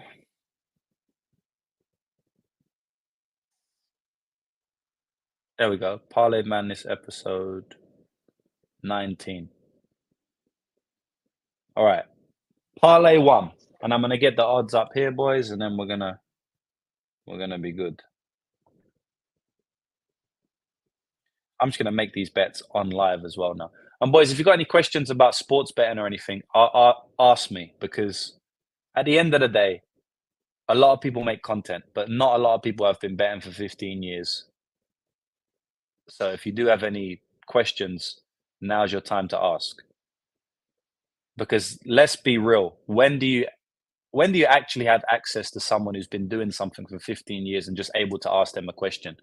I would love to have free access to somebody who's been an entrepreneur or who's grown businesses for 15 years. I don't have that. The only way I have that is by building a real life connection with them. But you can just ask your questions right here to me and I'll fucking answer them without even questioning it. All right, so the first is going to be Felipe Lima at $1.87. And boys, the betting website I'm using for this is in decimal odds, so you're going to have to convert yourself. Felipe Lima, $1.87, and we're going to put him in a parlay with. I like a couple of money lines this week, so we'll keep Muin Gafurov. Maybe we'll take Gafurov decision because Kang is quite solid. What's the plus 170? We'll do that. We'll do Muin Gafurov decision and Felipe Lima, and we'll just leave that as the first bet. Muin Gafurov via decision. That's at plus 175. And the reason I'm translating that one is because it's easy, because it's a plus money. $1.87 basically translates to minus 120. Minus one, something like that. It's about minus 115 actually. Whereas Gafurov decision is $2.75. So I know straight away that's plus 175 because it's easy. So yeah. Anytime it's plus money, I can give you the actual American odds. But if not, I can't give you the exact odds. All right, 2-leg parlay at plus 414. So we're going to see how I do solo now, because I usually got my man JB helping me with these, but it's just me today, so it is what it is. I'm going to place this bet, boys, and then we will move on to the next one. If they let me place it, I'm actually limited on this bookie, but it is what it is. I've got some VPNs open, and it's a bookie that I've got access to right now. Because I'm in Thailand, I have to have some, yeah. What's my man saying? Yo, James, let me take over the JB special. I actually do have a JB special, but as you're my man, we're going to put the cap-in service special as well. We're going to do parlay 6.5, aka cap-in service special. No one's ever got a spot on here before, so congratulations. You've made it onto the stream. Officially. Cap-in service special. Well, you've written it down, but I'm going to come back to that when we get there, bro. I'm going to come back to it. How many leg parlay show? Pick 3 or more. What's best chance to win? Bro, come on, man. You need to speak better than that. I don't understand what that means, bro. Can you post parlays in comments after? Yes, I can do that, my man. You're asking me about this fight, but I've already answered that. Just go back. How do you manage the heavy loss swings and the mental side? I always tend to chase and spiral. Yeah, so it's the hardest part of the game, by far. You know, nothing is actually even close. But yeah, they let me get $200 down. Yeah, thanks, guys, you cunts. Bro, the only way to do it, honestly, like from what I've seen, the only way to do it is experience. It is just by going through many, many loss streaks and going through many, many win streaks. I think once you understand what's possible in the game, which came through perseverance, like imagine I've had 3 separate $100,000 plus dollar, because I've had $130,000 day, right? This year. I've had days where I've won over $100,000 in one day, right? When I have a day like that, how am I going to stop gambling, right? How can I spiral and chase? Because I know I'm going to get there again. It's not like I'm never going to have a $100,000 get again. I've already had 3. I'm going to have more. So when I go for a bad streak, I just have to keep reminding myself, okay, calm down. Look at your long-term record. Literally go back and look at videos from you on the day where you've won 100,000. Literally look at those bet slips. Look at what you've bought with the $100,000. Look at your life. Look at your supercar sitting outside. Look at the house you live in. Look at the money you have. Look at the travels you have. Look at how you've retired your family. Look at all of these things. It's very easy for me to not spiral when I have this visceral evidence around me of what sports betting has brought me, right? If you're new to the game, you don't have that evidence. If you don't win a lot of money from sports betting, you don't have that evidence. Of course, you're going to spiral. The only true way to not spiral is to continue persevering through the spiraling until you actually start earning big money. You actually change your life to at least some degree. Once you do that, it's extremely easy to kick back and handle the mental side because you just have so much evidence of you winning. You know you're going to get back to that winning. So I hope I explained that correctly. I don't know if you understand truly what I mean, if you haven't gone through it, and if you don't have the evidence like I do. But hopefully I explained it well. Hopefully you understand that, bro. If you want me to expand on anything, just ask me. Yeah, parlay number 2. All right, parlay number 2. Look at that. They changed both lines. They changed the Gafurov decision line, and they changed the Felipe Lima line as soon as I hit it. Well, after I hit it.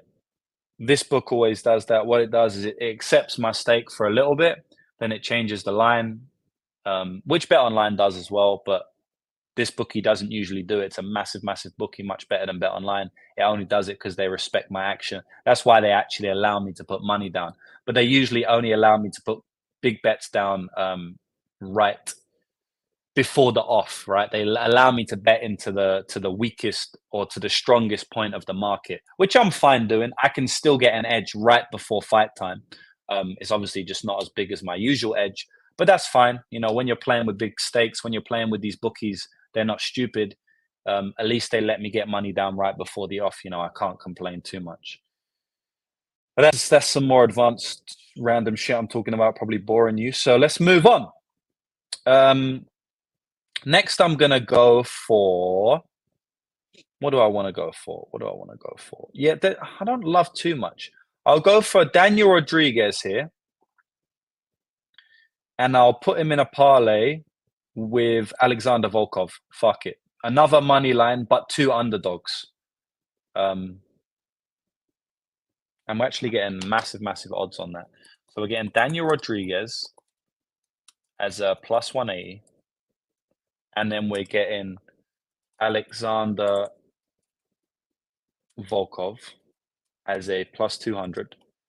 And we're getting the 2-leg parlay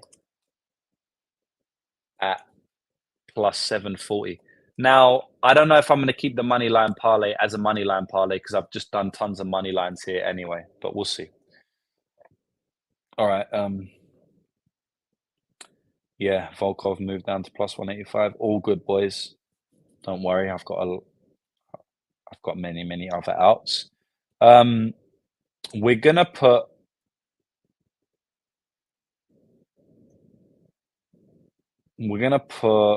Ikram Aliskerov, ITD, at plus 180. We're going to put that in a parlay with Jared Gordon via points. And that comes out to a massive one. Ikram Aliskerov wins inside the distance. That's coming in at a plus 180. We're going to put Jared Gordon via points. And that's coming in at a plus 300. And that's the 2-leg parlay at plus 1,020. Nice. Appreciate that. It's always a learning curve. Yeah, bro. Definitely, man. The game takes a long time to actually understand, right? It's not like it takes a long time to fucking master. And the raw truth is that most will not answer. Most will not actually master the game, right? Most won't. And the game isn't for most people. And I think having self-awareness is also important, and understanding that this game might not be for you is also something that you can, take pride in and say, you know what, I tried sports betting. the up and down emotions were too much for me. It's not my game. I'm moving on. It's fine. There's nothing wrong with that. You know, I always say that most people shouldn't sports bet, but my message is more for the people who can handle it and do sports bet. Jeremy, $1,000 room, nice flex. And yeah, I mean, I'm not even saying it to flex. I'm saying it to prove a point, which is that this is how I'm able to handle the swings when I'm literally looking at my life going, wow, sports betting gave you all this. Imagine you're a basketball player, right? It must be hard to fucking wake up every day and train twice a day, and I couldn't do it, right? At the end of the day, they're slaves to their training. They can't miss training. They won't get paid, right? But how do you think they go to training every day? Like, that shit's not hard, easy. Why do they do it? Because they look around, they got one of the best lives ever. They got massive status. They're complete ballers. They're multi-millionaires. So that's how they're able to continue with fucking going to practice every week. It's the exact same with me with sports betting, right? I'm not as rich as them, but I'm happy with my life, and I look around at my life and I say, right, that that influences me to continue going through the up and down streaks. What else we got going on? These are the questions I love. I do like answering these questions. And everyone who's here for the parlays, I've already gave you a couple, and I'm sorry, boys, but unfortunately, this is what I do. You know, my real calling is to educate on sports betting. That's what I like doing. Not this fight is going to win. I find that shit boring. So unfortunately, you're going to have to sit through this shit if you want the actual parlays. I will answer that in a minute. Let me just do one more parlay, and then I'll come back to that. Well, I'll just close that for a sec. Parlay 4, what we got going on?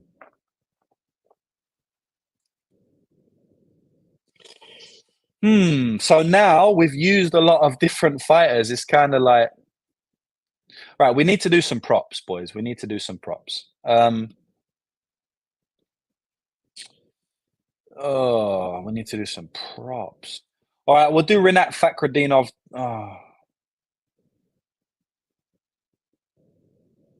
Fakhretdinov points. All right, we'll do Fakhretdinov points. I don't love it, but it's plus money. I do feel like there's some value. I feel like he could get finished though.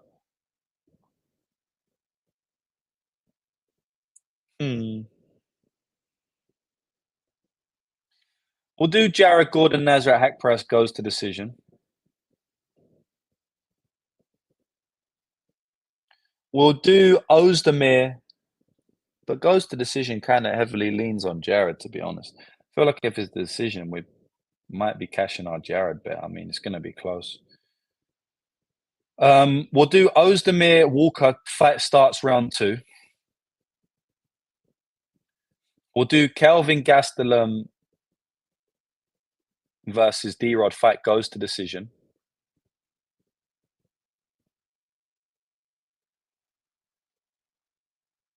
And then we'll do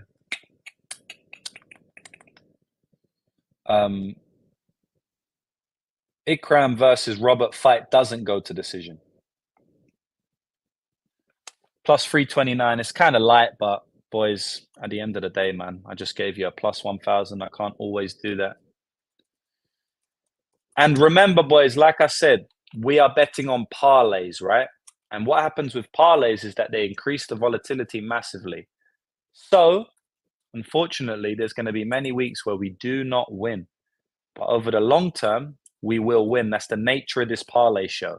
I could easily do a show where I give out my plus EV legs and I don't make parlays at the end, and we will never lose a stream. Every single episode, I will give you multiple winning bets, because obviously if I'm breaking down every fight on the card and giving out a bunch of plus EV legs, especially if I had JB on as well, that's going to be like 2 plus EV legs. Obviously, we're going to hit every single week and never miss. But when I'm making specific bets and their parlays, there's going to be many weeks where we lose. That's literally just a game. So I just want to get that clear, because, you know, some people sometimes are under some illusion that that's not the case. So, you know, I just want to get that clear. Don't be going to put your entire bankroll on this, because we're not playing them straight. We're not saying these are our really confident bets and we're going to put 1 unit on a confident bet. These are fucking parlays where we're doing 4 legs and shit. So, you know. Rodriguez versus Gastelum fight goes to decision. And then we've got Whittaker versus Aliskerov does not go to decision. Because I just feel like Aliskerov's going to finish him earlier or probably gas out and get finished himself, you know. In that Nashon Burrow fight, he didn't look that good. He did look like he tired a little bit. And Whittaker doesn't push a massive pace, which is kind of annoying. I will say that. You know, he's let some people off the hook that have been gassed later on in fights, but I don't know. 5-round fight. I could definitely see Aliskerov gassing and getting beat here. What we got going on? We got Bula. When looking at implied odds, how do you get better at figuring out the true line? I feel like that has been fucking up my bets, thinking a 4-1 underdog is supposed to be 50-50 and betting the underdog. Bro, the only way is obviously just getting better at capping, right? Like, obviously, if you can't accurately assess the true line, if you're not accurately assessing the true line, that means you're not good at capping yet, right? You're not good enough at capping. You just need to keep watching the sport, look at your bets, find out where you're going wrong is most likely the easiest way to do it. So after an event, I will review all of my bets. After 3 months, I will review the last 3 months. I've been doing this for the last 10 years. Even after 6 years of track data, I still go back and review all of my bets after every card and find out what I did wrong and try to improve on it. Hopefully, after a couple of years, you will have improved heavily and you'll be able to understand what the true line is. It's just going to take time, bro. And you may be making the same mistakes over and over again. That's why I say track data is so important. I have a spreadsheet that tells me what bets I'm getting right, what bets I'm getting wrong, what odds range I'm profitable in, etc., etc.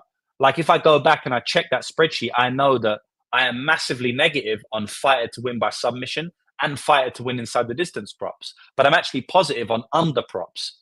So I know that based on my track data, I am not good at finding people that are going to win inside the distance. But I am good at picking the fight to end inside the distance. So, you know, that allows me to improve moving forward because anytime I think a fight is going to win inside the distance, I then have to look into it a bit deeper, right? And once you do this for years and years, you just eventually get better, bro. Jeremy seems like a hater is saying, retired my family in speech marks. Are they all on the couch now with their feet up eating ice cream? So, first of all, they're not all up on they're all not on the couch with their feet up eating ice cream. Why would they be eating ice cream? First of all, they might not even like ice cream. They like training, they might like working out, so they wouldn't eat ice cream. But what you're trying to say is, are they actually retired? Basically, you're calling me out and saying that I'm lying and my family are not retired. So I'll just break that down a little bit deeper. Not every single person in my family is retired, but some people are, and I pay their wages, right? I pay them a certain amount a week and they live on that, right? And I'm very happy to do that. And just look at yourself a little bit deeper, Jeremy. Look at yourself right now. Have you retired your mother? Where is your mum right now? And I'm speaking to you, Jeremy. Where is your mother? Is she working? Where is your father? Is he working? Have you retired them? What about your sister or your brother if you have any? Do you have kids? Do you have friends? Do you have a girlfriend? Is she working? The people that you love in your life, are they working? Because if they are, mine aren't. Not all of them. Some of them are still, but I'm working on retiring them. So I'm out here building a life and actually retiring my family. But I don't think you are, right? And if you have done, well done to you. Congrats to you. But if you haven't, then you shouldn't be commenting on other people. You should be out there in the real world working because as a man, you have a duty to look after your family and retire your family. Your mother and father brought you up from a young child. If you don't have the ability to retire them, you need to be working harder, brother. And I sincerely hope that one day you are able to retire some of your family, at least like I have done, because it's a beautiful feeling and it's probably the best gift that I can ever give to anybody, right? The gift of freedom. So I hope that it works out for you in the end, brother. I sincerely hope that you're able to retire your family because it is a beautiful feeling. So, Parlay 5, Pardon me. Sorry, boys. Spit that out. Yeah, parlay 5. So now we're kind of running out of legs because I've kind of played the same fighters a couple of times, or I've played the same fighters or the same fights enough times to where now I'm going to have to start doubling up. But because I've played a couple of dogs, it's like, do I really want to double up on the dogs? I don't really want to double up on them. So we'll see.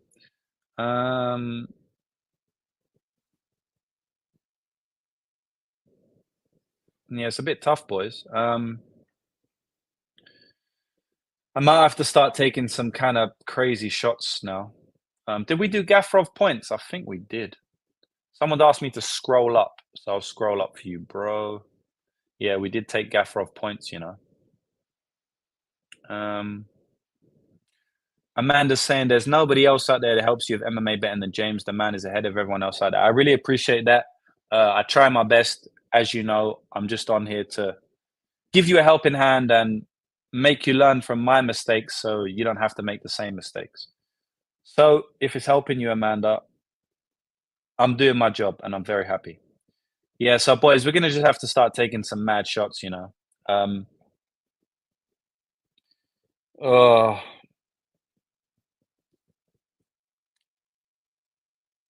definitely helps when you write the plus EV legs down because let's take some over and unders. So I think the Kang fight will go to decision. So I'm going to write Kang to go to decision. Riveiro fight, I don't have a massive lean on that, probably under. Dobby, Fakhretdinov, we already played that. Oezdemir, yeah, we played all of these. Nurmagomedov and Trocoli, will the fight go to this decision? No. Gastelum, we played that. Volkov, Pavlovich, I don't know about that one. Oh, fuck, we played most of them, you know, boys. All right, we're going to do Kang versus Gafurov, GTD. Shara versus Trocoli doesn't go to decision. And then we're just going to have to double up. So we're going to go for Daniel Rodriguez by points at plus 320. That's a big parlay, boys. So we've doubled up on Daniel Rodriguez, but yeah, like I said, boys, when you're making the parlays like this, you kind of have to double up. Goes to Kang versus Gafurov goes to decision. That's at $1.62. $1.62, boys. You're talking like minus 180 or some shit. Yeah, about that. I don't know, minus 175. Magomedov versus Trocoli does not go to decision. $1.24. Daniel Rodriguez via points. A big number, plus 320. And that comes back as a 3-leg parlay at plus 743. Now we got the parlay 6, aka JB special. He did send me a special, which is basically like a money line parlay. So I've actually got the JB special here. So let me go back to the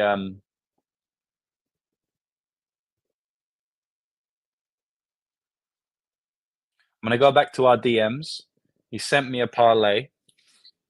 Let me see. So it's just a money line. So we're kind of doubling up on a lot I've done already. I'm not going to do the money line parlay because we've basically fucking already done it, boys. Unless I can add people that I haven't added in yet. So Jared Gordon at plus 200.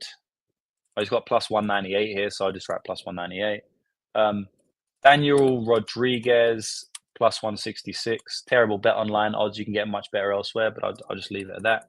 Alexander Volkov, plus 185. Again, it's much better market wide, but I'll leave it at that.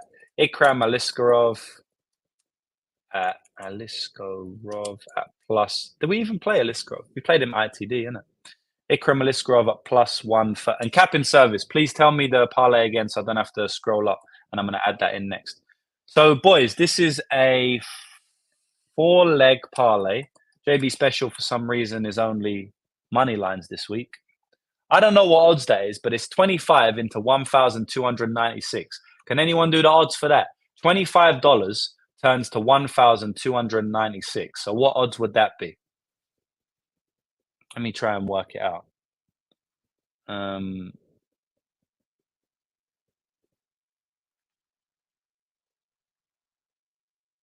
It's big odds. I don't know what it is though.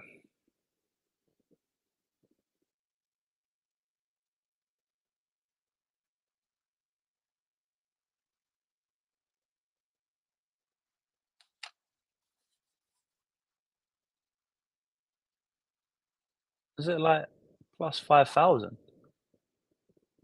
It can't be that big. Someone do the thing for me, please. Nah, you know what? I don't think he sent it. Oh no, there's 55186. Okay, nice. Fuck, that doubled up quickly, eh? I didn't think it'd be that huge, but yeah, 25 to over 1,000. It has to be. So the cap in service special, he's got D-Rod at plus 170 and Lima round 3. Nice. I'll probably jump on those round 3 sub props, to be honest, man. Or whatever props you said earlier, because they seem pretty nice numbers. I mean, I could definitely see it happening.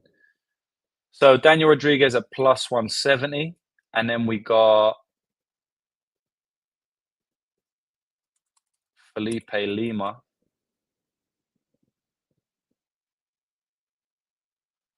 at plus 1,200.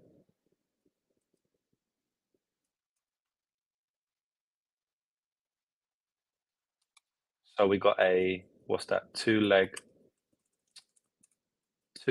parlay at how much we got? Plus 400. All right, sweet. Felipe Lima wins in round 3. Ikram Aliskerov, Alexander Volkov, he's just gone for a bunch of fucking underdogs. Plus, okay, 5,186. Okay, my bad. Oh, 816, 186. All right, sweet. Now the parlay 7 is the money line parlay, but basically we've got a bunch of money line parlays anyway, so I don't really think we need to double up on them. But I'll see if there's any money lines that I would play that we didn't put in. So, all right. So if anything, I'd put in Magomed Gadzi. I'd put in Rinat Fakhretdinov. All right, fuck it. Let's just make that parlay, man. Magomed Gadzi. Well, I'll see if it comes up to good odds. Rinat Fakhretdinov, Lima, Naimov, Gordon, Haqparast, Walker, Oezdemir. Should I put Oezdemir in? No, I don't. Plus 105, I think, is probably the side, but I don't think is value, so fuck it. Ikram, we've used Ikram now on a JB special, and then also the ITD, yeah, so we'll leave it. Volkov, yeah, I'm not really keen on this. Yeah, moneyline parlay we can't really make to a good number, boys, so I'm going to leave it. Anyway, we do have 7 parlays because we've got the cap and service special there. If we hit that, that's fucking red panty night. So that's it, boys. That's the entire parlay done. That's the entire stream done. Hope you enjoyed today. That was a stretch, man. And if you have any questions, please let me know. Or any questions or even any criticism, any hate, like that comment I got earlier, because, I always enjoy, sometimes I enjoy speaking back at the hate. Sometimes it's quite fun, because I'm just spitting facts at the end of the day, boys. I just speak pure facts and have an open and honest, transparent personality. So I stand on everything I say. So even if people hate, I can easily come back because I ain't got nothing to hide. So I do like having fun with the trolls online. So even if you want to do some troll, add some troll comments now and, I'll comment back. Because I still want to hang out for like another 10 minutes and shoot the shit and stuff. So let's have some fun, What platforms do you use to do all your pre-fight tapes? So I only use the Tape Index and myself, bro. I have some search engines that I have saved. UCOW is one. I can't remember exactly how you spell it. And then I also have a Russian site that I have saved that I can search fights on. But the Tape Index is from MMA Play 365 is usually what I use. And then obviously UFC Fight Pass, YouTube, Bellator specific website. If you go to Bellator website, they have fights on there as well. So like unregistered fights on YouTube that you can click through their website if you go to the fighter profiles. That's a little hack. Those 5 different sources is what I usually use, bro. Ikram sub, yeah, that's decent, you know. Ikram sub and Lima sub, I might add those 2. I'm going to write that down now because I might actually add that, boys.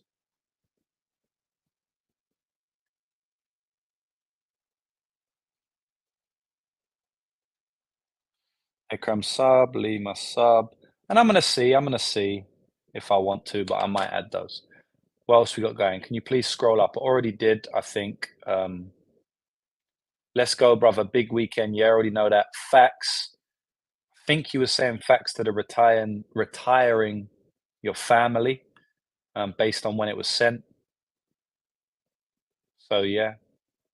Did that guy ever come back to tell me if he has retired his family, to answer my question? Did he retire his mother? Or he didn't come back? I don't think he came back. Gadzi ITD, probably, but I don't think there's value. Scroll down. Nah. Nope. Didn't respond. Have any thoughts on Simon versus Logdog next week? Yeah, Logdog's a big underdog. Vinicius Oliveira, and yeah, he's one I'm looking to bet for sure. Feel like trajectories are way opposite direction. Yeah, exactly. Simon's a really good fighter, man, but trajectories are massive in MMA, and that's something that people don't really look too deep into for whatever reason. You know, it's kind of why I feel like Ikram's the side at underdog money against Robert Whittaker. I just think the trajectories are so massively different. Now, it's not exactly the same because Whittaker's a lot better fighter than Ricky Simone. But yeah, just speaking on trajectories, you're able to get a lot of value on trajectory plays. Actually, fighters should never lose to that fighter, but they do because of trajectory. It's kind of like how I played Quinones against Raoni Barcelos, and that actually lost, right? But Quinones the clear side in that fight, you know, massive value. But you would never think that Barcelos would lose to Quinones. Like, that's insane to think, right?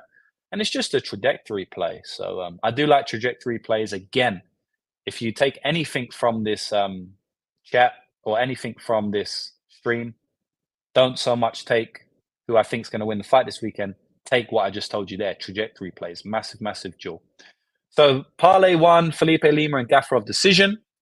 Parlay 2, Daniel Rodriguez, Alexander Volkov. Parlay 3, Aliskerov inside the distance, Jared Gordon points. Parlay 4, Gordon Haqparast goes to decision. Oezdemir Walker starts round 2. Rodriguez Gastelum goes to decision, and Whittaker Aliskerov does not go to decision. Parlay 5, Kang versus Gafurov goes to decision. Magomed Trocoli does not go to decision, and Daniel Rodriguez via decision. And then Parlay 6 is the JB special. It's the moneyline parlay, basically. It's got Gordon, Rodriguez, Volkov, and Aliskerov all as underdogs, coming in at plus 5,186. Massive odds there. And then we got the capping service special, which is Daniel Rodriguez moneyline and Felipe Lima wins in round 3. So that's it, boys. Nothing more to say. Hopefully we make some money on these parlays. But as I said, these are fun bets, boys. If you want to sign up for my service, go to lucrativemmabetting.com. That is where you can get all of my picks and predictions. And not only do you get that, you also get long shot parlays, which are actually performing way better than this season's Parlay Madness show. You know, I know this is a free show, but you get what you pay for in life. And I'll just show you the exact odds now, actually. I'm going to show you the exact. Look at this, because this is kind of mad. So I'm going to share this tab. And I'm going to show you the exact amount of money. So, boys, if you go here, right, I track all of the Parlay Madness parlays, right? So this is Parlay Madness. This is all of our Parlay Madness parlays, right? So you can see, look at all of that red there. It's mostly red, right? It's mostly red. Basically, look at all of this red. It's insane. Wow, we're losing every bet. And this is me being sarcastic. Red means we're losing bets, right? So red is like losing bets. Look at all of that red, insane red, yeah? Look at these stats. Look at these stats for the year, even with these losing bets. 40 units of profit. For free, I'm giving you. 31% ROI on this Parlay Madness stream, right? But let's have a look at how my long shot parlays are doing for my website. My long shot parlays on the website are a lot better. I spend more time on them. It's just me doing them. I'm not doing them with anybody like JB. I'm doing them myself. They're 100% my picks. And look at this. I only do 3 per week, but it's 3 that I'm way more confident in. Look at the results for these. 93 units of profit this year from my long shot parlays on my VIP membership website. 145% ROI. 145% ROI on my long shot parlays this year. 93 units of profit, boys. So, yeah, if you sign up to my website, you get exclusive access to them as well. You also get long shot props. You also get full card breakdowns. You also get the best parlay pieces for the weekend. You also get all of the regional scene plays as well as my money line plays, and you get the plays early to lock in CLV, etc., etc., etc., boys. So that's it. Not much more to say, but that's it. What else we got going on? Fade Gadzi. Is there only straight picks up? Yeah, I've only put straight picks up at the moment. And I probably will stick with straight picks. I don't want to. I may play the Felipe submission, and then I also may play. What was the other sub I wanted to play or may play? Ikram sub plus 900. I might not play it. I don't know, but that is potentially there. Fade Gadzi, he could get stopped. He definitely could get stopped. My man, MMA Comedy, let's go. Shout out to you. Jeremy, he's back again. Let me see if he answered the month. How have you made 0 net units on last month? I haven't made 0 net units. That's a lie. Actually, that's incorrect. Even just today, I had Alex Polizzi at plus 285, but it's not listed on BetMMA.tips. I don't know if I forgot to put it in, but I'm pretty sure I did, but it just didn't grade. I don't know. But all of my members got it. So first of all, BetMMA.tips is not 100% correct. And second of all, if you go back over 9 months, because actually I do it quite regularly, and I saw someone make a fake burner profile on Twitter and comment that earlier. So that's actually you. And I went back 9 months and actually we're in profit. So that's a lie. So you didn't ask the question. You didn't answer the question about your mum. You're just a troll. So tell me about your mum, bro. Is your mum working? Your mum's working and my mum is not. And I'm living the life. And you are typing questions to me on the internet. So that's it, bro. We're on completely different levels in life and you're probably always going to be there. How do you find Chinese fights? Usually I go to Yokkao. If you go to, there's a website called Yokkao, Yukuo. I think that's how you spell it. I just have it saved as favorite, so I'm not 100% sure. But yeah, Better BJJ is saying, are all the bets up? All I can see is straight picks. I'm trying to lock some in. Yeah, at the moment, that's all the bets. I might add some after this. I'm undecided, bro.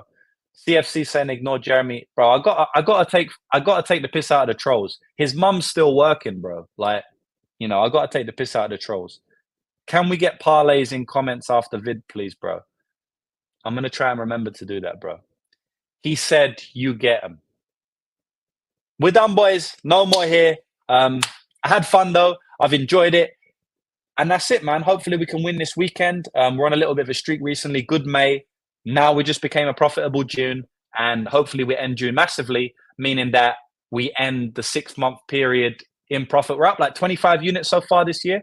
And that's after the biggest loss period I've ever been on, right? So if we end this month positive, that means it's going to be more than 25 units. And we could go on to smash the second half of the year. So looking pretty good so far, boys. Excited about the rest of the year. But first of all, we have to get through this card, which goes down now in about 5 hours. So yeah, if you haven't signed up to my website, definitely do get all of my picks, all the long shot parlays, etc. And that's it, boys. Shout out to everyone who watches. I appreciate all of you, even the troll earlier, because I had fun with it. So shout out to all the live viewers, 502 on Twitter, 99 on YouTube. And that's it. Nothing to say. Take care, boys. And I'll shout you out soon. And I'll see you in the next stream.